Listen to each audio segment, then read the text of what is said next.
여기에 정말 미쳐버린 이강인 선수인데요.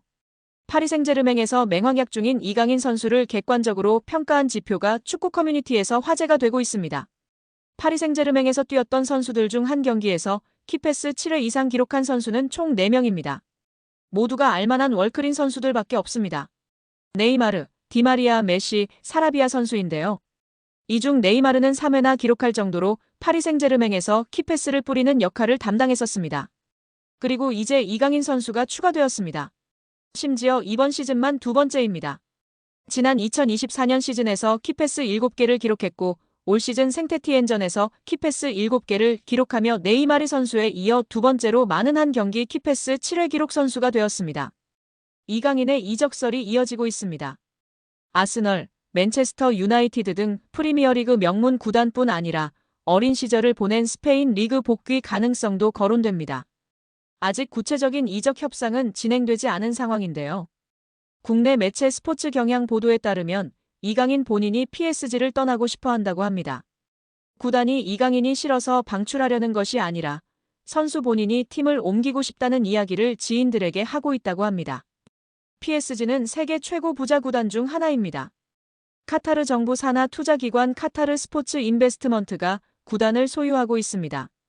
이강인 연봉도 약 100억 원 수준으로 알려져 있습니다. 이처럼 안정적인 환경을 벗어나려는 이유는 무엇일까요? 아이러니하게도 너무 안정적인 환경이 자기 발전에 더 이상 도움이 되지 않기 때문입니다. PSG는 프랑스 리그 1에서 압도적인 전력을 자랑합니다. 최근 11년 동안 9번 우승했고 선수단 전체 시장 가치는 9억 2,350만 유로 약 1조 4,800억 원으로 세계 6위입니다. PSG보다 시장가가 높은 구단은 맨체스터 시티, 레알 마드리드, 아스널, 바르셀로나, 리버풀 뿐입니다.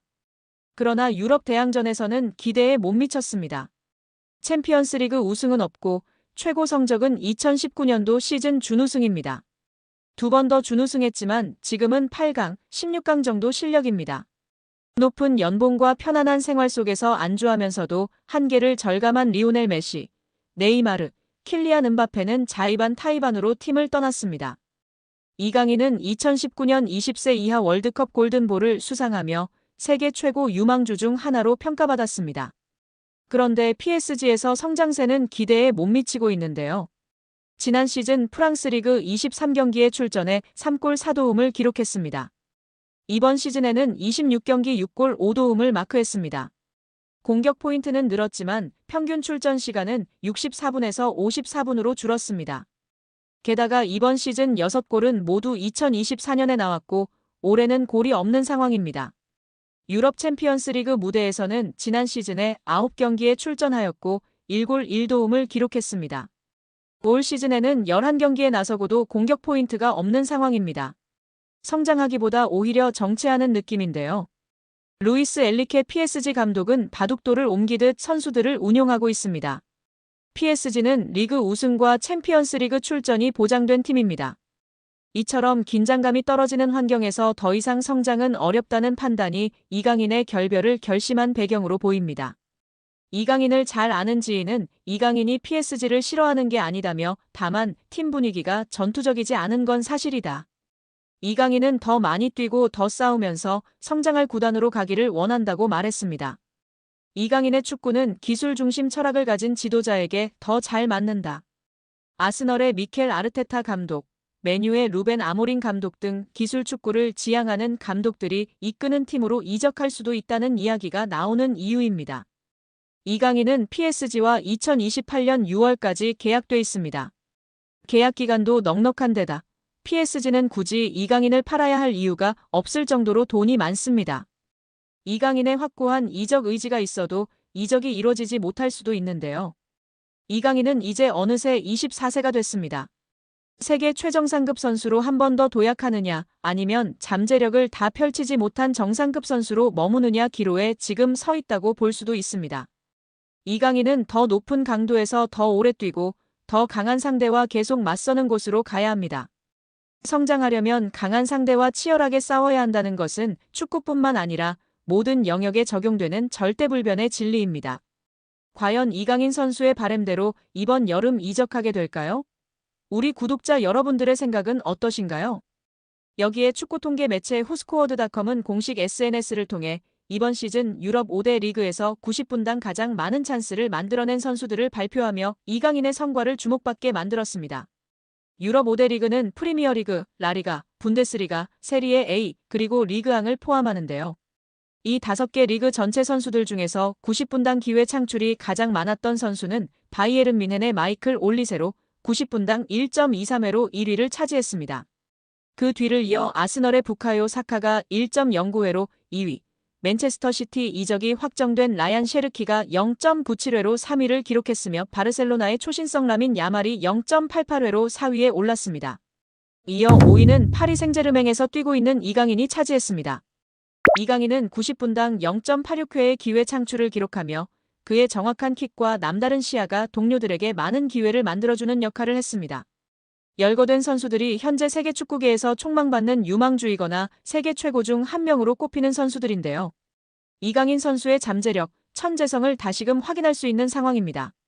공격형 미드필더나 우측 윙어로 나서 찔러주는 킬패스가 일품인 이강인은 지난 10일 열린 2026 국제축구연맹 북중미 월드컵 아시아 지역 3차 예선 B조 10차전 쿠웨이트전에서 그의 장점을 여실히 보여주었습니다. 이날 이강인은 직접 골을 터뜨렸을 뿐 아니라 기회 창출도 무려 7번을 기록하면서 공격 활로를 뚫어섰습니다.